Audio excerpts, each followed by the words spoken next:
Binge Audio présente. Produit par Binge Audio et Pinot Collection. Ça a commencé comme ça, Marlène Dumas.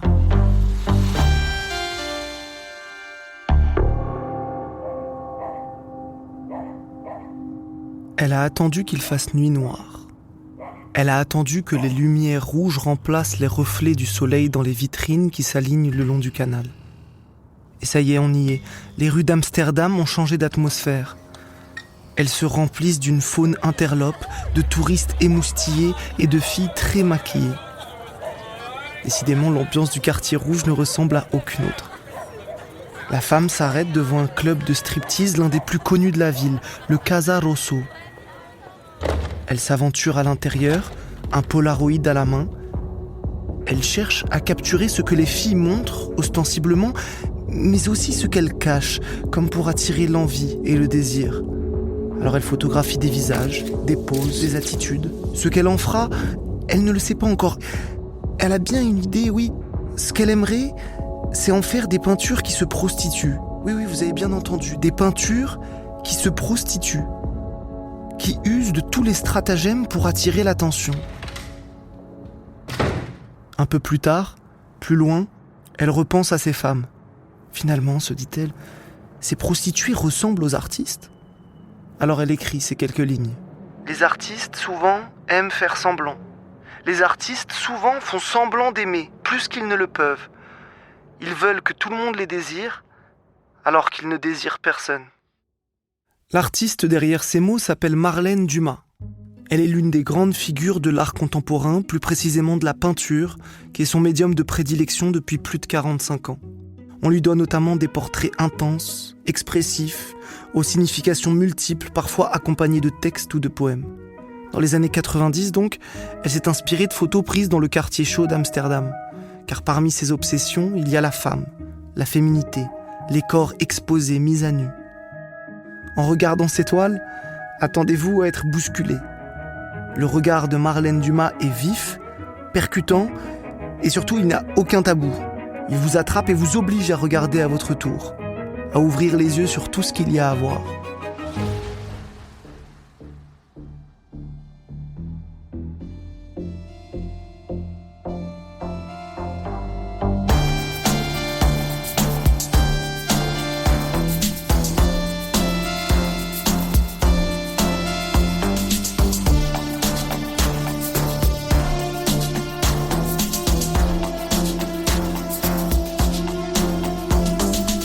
Ça a commencé comme ça. Marlène Dumas. Si l'on devait trouver le son de l'enfance de Marlène Dumas, il ressemblerait peut-être à ça. Au son de la nature luxuriante, loin de l'activité urbaine et du chaos du monde. Cet espace dans lequel elle grandit se trouve en Afrique du Sud, où elle est née, en 1953. Alors j'ai grandi en Afrique du Sud, je suis née dans une ferme, dans un tout petit village. J'avais 2 frères et dans ma petite enfance, ce que j'aimais particulièrement, donc avant d'être en âge d'être scolarisée, ce que j'aimais faire, c'était être dans la campagne. Vous savez, on me pose souvent les questions sur l'Afrique du Sud dans laquelle j'ai grandi. C'est vrai qu'à chaque fois, j'ai un peu l'impression d'être en séance de psy quand on me pose ces questions. Et pourquoi lui pose-t-on ces questions ? Eh bien, évidemment, parce que l'Afrique du Sud vit alors une période trouble de son histoire. Lorsque Marlène Dumas naît, cela fait à peine quelques années que les lois de l'apartheid ont été votées. Dans ce pays, on a institutionnalisé la ségrégation raciale, qui impose, notamment, une séparation géographique entre les Noirs et les Blancs. Coexistence des Noirs et des Blancs, tel est le problème angoissant de l'Afrique du Sud, et que la question raciale est ici une question de nombre. 3 millions de Blancs pour 11 millions de Noirs et d'Hindous. Pour ces Blancs minoritaires, dont l'Afrique du Sud est la seule patrie, il s'agit de préserver le patrimoine européen devant une population croissante de Noirs qui constitue une main-d'œuvre indispensable. Voilà comment on parle de l'apartheid à l'époque dans les actualités françaises. De cette politique brutale et raciste qui dura plus de 40 ans. À Johannesburg, 2 mondes se croisent maintenant dans les rues sans jamais se regarder dans les yeux. Autobus pour les Noirs. Tramways pour les Noirs sont interdits aux Blancs sous peine d'amende. Le contexte étant posé, revenons maintenant à Marlène Dumas. Enfant, elle développe très tôt un goût pour le dessin. Elle croque tout ce qu'elle voit, sa famille, les gens de passage. Mais il n'y a pas que le dessin. Dans l'un de ses premiers textes, elle écrit d'ailleurs « Je ne me souviens pas du moment où j'ai commencé à dessiner, mais je me souviens du moment où j'ai commencé à lire. » Et c'est dans cet entre-deux, entre mots et images, entre ce qui est montré et ce qui est dissimulé, que son œuvre se construit. Son nom, d'ailleurs, l'interroge. Marlène Dumas. Elle a cru, à une époque, qu'elle était apparentée à Alexandre Dumas, oui, le célèbre auteur des Trois Mousquetaires. Mais ce n'est pas le cas. Ce qu'elle a fini par apprendre, c'est que ses ancêtres auraient quitté l'Europe vers 1600 pour rejoindre l'Afrique du Sud, peut-être à cause des guerres de religion, ou bien parce qu'ils étaient des criminels. Lorsqu'il est temps de partir à l'université, Marlène Dumas choisit les Beaux-Arts. Là-bas, elle affirme une indépendance d'esprit qui ne la quittera plus et un caractère très critique. Par exemple, elle est contrariée par les règles figées de certains professeurs, par le maniérisme ou la candeur de certains artistes. C'est aussi à cette époque, en ce début des années 70, qu'elle découvre la poésie d'Allen Ginsberg, les films de Bergman, René et Godard, et aussi les photos du Sud-Africain David Goldblatt. Goldblatt, à l'époque, est une référence dans le monde de la photographie. Ces photos montrent des Noirs, des Blancs, des Hindous dans leur contexte de vie en Afrique du Sud, témoignant des réalités du quotidien, des inégalités criantes, de la domination de la population blanche sur les autres. Marlène Dumas est blanche et d'éducation protestante, mais ses années étudiantes l'ouvrent enfin au monde. Pour la première fois, elle est en classe avec des personnes d'origines diverses et dîne avec des familles musulmanes ou juives. Quand elle a 23 ans, en 1976, elle décide de partir, de poursuivre ses études ailleurs. Et elle choisit Amsterdam, aux Pays-Bas, où elle vit toujours aujourd'hui. Ce qu'elle laisse derrière elle, sa famille, à qui elle est très liée, et un pays qu'elle quitte au moment même où il s'embrase. À l'été 1976, c'est le début des émeutes de Soweto.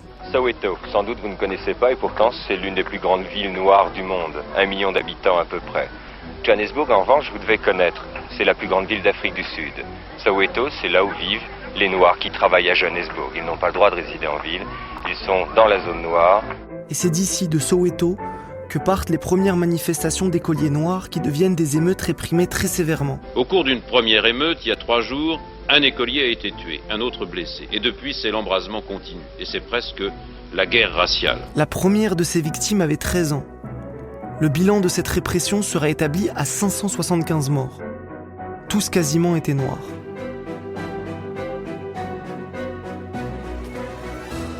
À 23 ans donc, Marlène Dumas découvre un environnement totalement nouveau.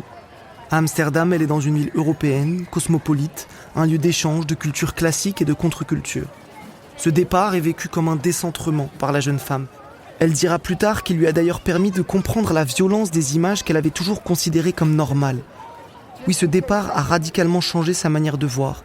Elle le dit elle-même. « Ce n'est que loin de l'Afrique du Sud que j'ai réalisé ce que le regard peut cacher. » Ses premières œuvres sont des collages, comme par exemple Love vs Death, réalisé en 1980, L'amour contre la mort.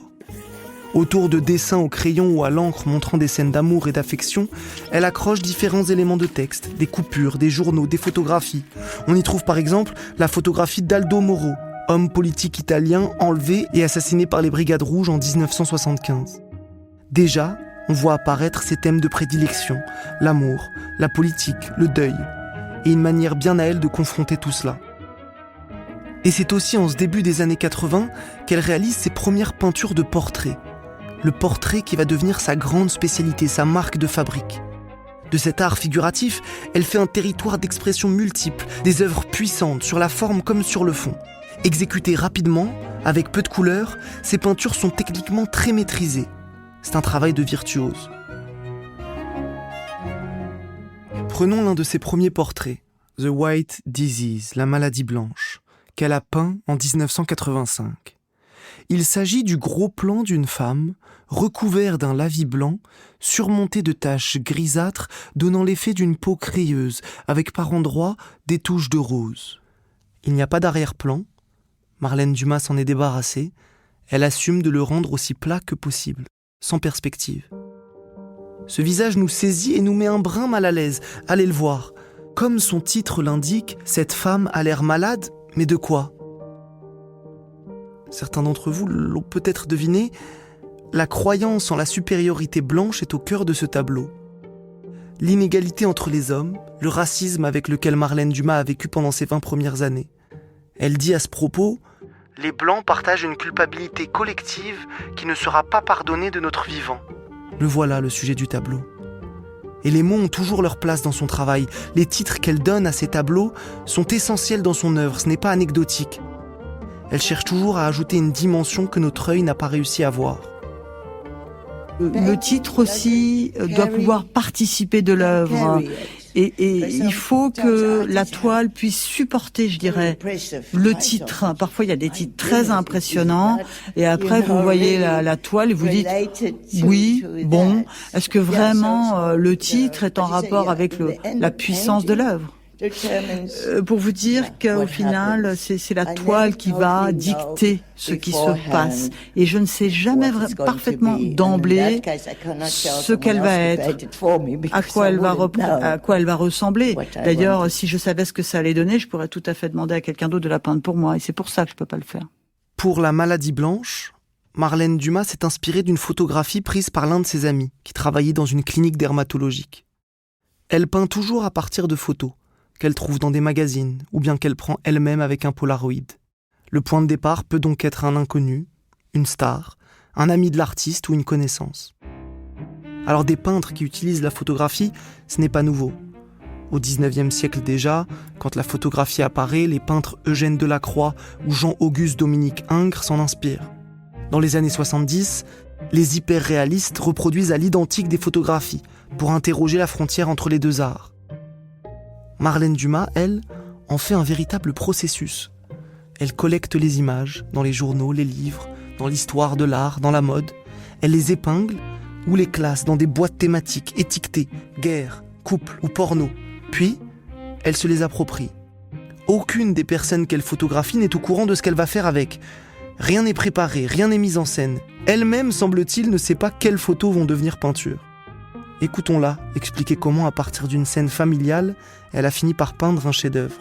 Par exemple, vous prenez cette toile qui s'appelle The Painter, ma fille.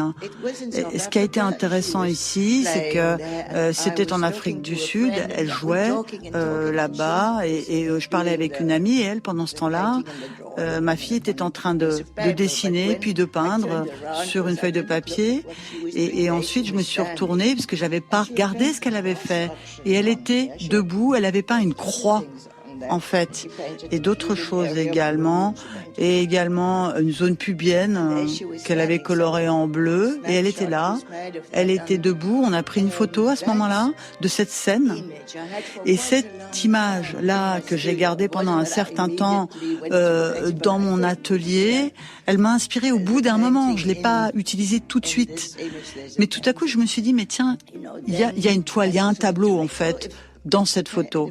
Et en effet, lorsqu'on regarde ce tableau, The Painter, on est face à autre chose qu'une simple petite fille qui joue avec des pots de peinture. Elle est nue, le visage blanc, très pâle, presque translucide. L'une de ses mains est recouverte de rouge, l'autre de bleu. Son ventre est aussi largement taché de couleur bleu pâle. Elle nous fixe. Elle semble en colère, en décalage total avec l'idée qu'on se fait d'un enfant en train de dessiner. La fille de Marlène Dumas, Elena, joue de nombreux rôles dans l'œuvre de sa mère. Elle est sa véritable collaboratrice dans une œuvre intitulée Underground, une collection de 28 portraits que Marlène Dumas a originellement peints en noir et blanc. Sa fille, âgée de 5 ans, les trouve ennuyeux. Alors elle les intègre à ses histoires, elle y ajoute des couleurs au crayon ou à la peinture acrylique.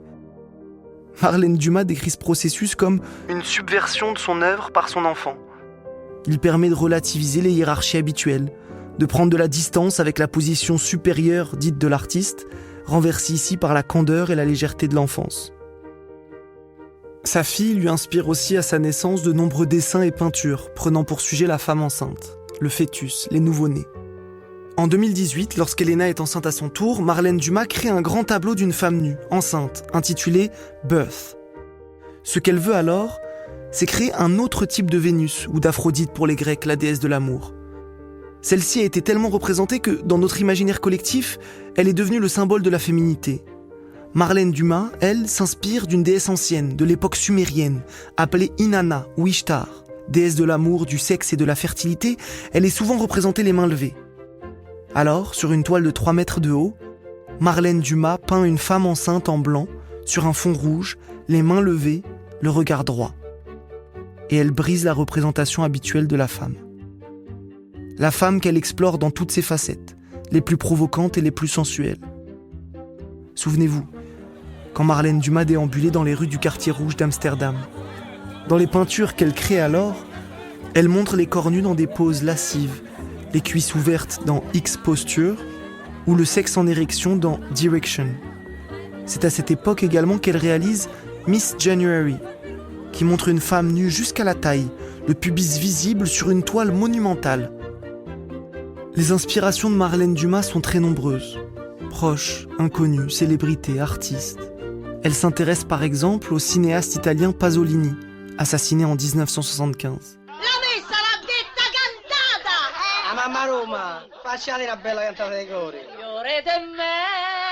À partir de l'un de ses films, Mamma Roma, elle propose l'un de ses portraits les plus saisissants, tant il semble être pris sur le vif. C'est une peinture de l'actrice Anna Magnani, la bouche ouverte, les yeux fermés, qui hurle de douleur. Peint dans des tons noirs et blancs, le portrait est cadré de manière à ce que l'on soit projeté dans son visage, du bas de la bouche en partie coupée jusqu'en haut du front. Le cri est silencieux mais on le ressent intensément. C'est la douleur de ce personnage de mère qui a perdu son fils, mort en prison à la suite d'un simple vol. Marlène Dumas crée aussi des séries de portraits qui sont disposés les uns à côté des autres, de manière à former des sortes de grilles de visages. Parmi eux, les Black Drawings, constitués de 111 visages de personnes noires. Elle utilise l'encre et l'aquarelle et travaille les effets d'ombre et de lumière sur les visages, marquant les différentes expressions. La série Models présente 100 visages de femmes, toutes mises sur le même pied d'égalité, qu'elles soient anonymes ou célèbres. Ces séries nous interrogent en fait sur les classifications. Cette manière de catégoriser les individus, de les assigner à un rôle, une appartenance. Elle nous rappelle évidemment les politiques ségrégationnistes de l'Afrique du Sud qui catégorisent selon les races ou les ethnies. Dans ce même élan, elle crée Skulls, crânes, une œuvre composée de 36 crânes peints. Elle s'est inspirée d'un épisode célèbre de la Révolution française, l'assassinat de Marat par Charlotte Corday. Cette dernière fut guillotinée et son crâne, ainsi que son cerveau, ont été conservés pour réaliser des expériences. Alors des peintures de crâne, ça peut paraître déroutant, voire repoussant pour certains, mais en réalité, l'œuvre est fascinante. Chacun des crânes est différent. L'artiste joue avec les angles de vue, les formes, les couleurs, et en y regardant bien, on observe chacun des crânes individuellement. Il semble qu'ils aient chacun une personnalité, tout en ayant tous le même funeste destin, celui propre à la condition humaine. Marlène Dumas est profondément ancrée dans son époque. Elle questionne, bouscule, provoque. Elle montre ainsi les corps sans vie, des terroristes, des martyrs, des suspects. La peinture No Belt, pas de ceinture, montre un jeune garçon qui lève son t-shirt pour dévoiler son torse. C'est un geste qui est tristement devenu habituel dans certaines régions du monde ces dernières décennies. Il s'agit, aux postes frontières notamment, de montrer que l'on ne porte pas de ceinture d'explosifs. Le visage de l'enfant est peint en gris, comme s'il n'était pas regardé, pas considéré. Ses vêtements sont blancs, ses bras et son torse dans des tons ocre, ces couleurs conduisent notre regard subtilement à observer son torse. Marlène associe un texte à cette œuvre qui prend comme souvent une dimension politique. Aux morts, se tuer, pour nous et par nous, à ceux qui sont en train de mourir maintenant, aux incidents qui ont lieu, aux occupations qui continuent, à la glorification gratuite des solutions militaires, à la terminologie qui s'adoucit alors que les attitudes s'endurcissent et la haine s'accroît. On ne peut coloniser un pays que tu désignes comme vide, mais lorsque tu fais le décompte des corps, tu en trouveras plein. Regarder les peintures de Marlène Dumas, c'est modifier notre manière de voir ce qui nous entoure. C'est se forcer à s'interroger, à désapprendre parfois, à s'insurger souvent. Pour elle, son art n'est pas autre chose. Et c'est avec ces mots à elle, encore une fois, qu'on le comprend le mieux. Peindre, c'est se lancer dans un combat sans aucune garantie de réussite. C'est lutter avec les éléments, la peinture et la toile, c'est pousser son propre corps à bout, résister à ses pensées et à ses a priori.